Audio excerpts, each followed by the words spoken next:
Spoiler warning. I'm going to talk about Resident Evil 7 and how it ends. Let's get this out of the way first. I really enjoyed my time with Resident Evil 7. It was a fun game, and it had some really good boss fights. And it had great horror atmosphering without resorting to harsh noise jump scares like so many games do. I already know for a fact that someone at some point is going to post, "The game was good, why are you being so hard on it?" So I just wanted to say this here so we can easily vet out who didn't watch even 30 seconds of this video. Resident Evil 7 is not a great Resident Evil game, which is an interesting statement because, man, is Resident Evil the only series that can get away with having the most diverse types of gameplay genres on the market. When you play Mario, you know you're going to jump on stuff. When you play Devil May Cry, you know you're going to be button mashing and playing a dweeb. But Resident Evil has so many games in its line that are so completely not the same genre that it can pull stunts like this. The first 3 Resident Evil games, as well as several spin-offs, are fixed camera horror games. The next 3 Resident Evil games are third-person shooter action games with a thin layer of horror paint. Granted, 2 and 3 are progressively more action-packed than 1, but I love both sets of Resident Evil, but for very different reasons. The first 3 games are good at telling survival horror stories as we meet our primary protagonists for the next 3 games, but they do always end at a point where you're armed to the teeth, and when you're armed to the teeth, horror isn't really very easy to do.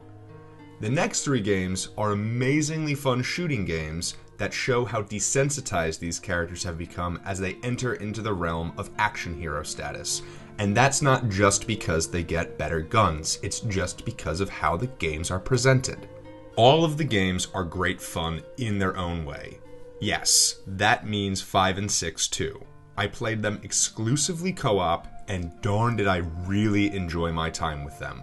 They didn't ruin the Resident Evil series. If you want to blame somebody, 4 did it. Resident Evil 4 set the stage for 5 and 6, so I have a hard time believing that people liked 4's action as much as they did, but the same game, except co-op, was a deal breaker. You can have multi-person horror. If you want to say that having an extra person present ruins horror, then we might want to consider that Resident Evil hasn't really been horror in a good long while. Resident Evil 7 enters a new game genre for the series, one that I wouldn't be surprised if it sticks to for the next 2 main installments. First-person atmospheric horror, and it excels at it. But if we're being honest, it isn't really a Resident Evil game until the very end. The final cutscene raises some very interesting in-universe questions about Umbrella and Chris, but before that, the game could literally be a bio-horror game from almost any other series. Heck, it could even be the first installment of its own franchise of mold monsters that would probably be very successful. It was around the proper introduction of Evelyn that I started to put some things together. At first, I thought this was a really good, really toned down Parasite Eve game, but I was totally wrong. It's a F.E.A.R game. It's got psychic children obsessed with family, black tendrils, goo, and all the hallucinations you could ask for. And unlike F.E.A.R, this game actually sort of sticks the landing. The game wraps up at a point that I would feel comfortable describing as right before a F.E.A.R game would start. The special op team lands, and this is normally when things would go bad, but thanks to your actions as the main character, Ethan, it's not that awful. It's almost a F.E.A.R prequel in a way, but it diffuses what would have been the F.E.A.R game proper. So is Resident Evil 7 a good Resident Evil? That's debatable. If all it takes to trick people into thinking something is a Resident Evil game are some locks with funny keys, kind of awkward controls, and someone tossing you a weapon from a helicopter, then sure, it's a Resident Evil game. But if you can cut out the last 2 minutes of a game, and all of a sudden it has zero connection to the 6 other installments in your main series, then you've either made a really good spin-off, or you've started a franchise all its own.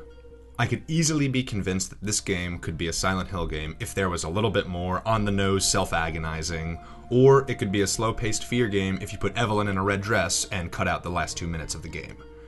And I do wonder if deep down inside, you might think that too. Was it just a quick grab at that sweet, sweet PT money? Probably. Was it successful? You bet. Would it have been as financially successful if it wasn't called Resident Evil 7?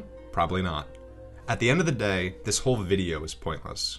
Resident Evil is a series that has the luxury of making risky plays like this because it's done so in the past to great effect. Plenty of diehards said Resident Evil 4 wasn't a true Resident Evil game because of its focus on action gameplay and its fewer puzzles, but everyone freaking loves that game. People might even hate the two most fun action games in the series, 5 and 6, but those are still Resident Evil games, like it or not. Time will tell if RE7 is a true Resident Evil game because we just don't know what Capcom is going to do next. Will they keep this formula for the next 2 games? Honestly, I kinda hope they do. Resident Evil has a buttload of game genres in its spin-offs, and a lot of them are surprisingly well done, especially for Capcom, a company that is notorious for not knowing what to do with their properties recently. This game was fun, and as we've just discovered, literally anything can be a Resident Evil game. However, for the time being, to me, it's just a really good F.E.A.R game or a really tame Silent Hill game.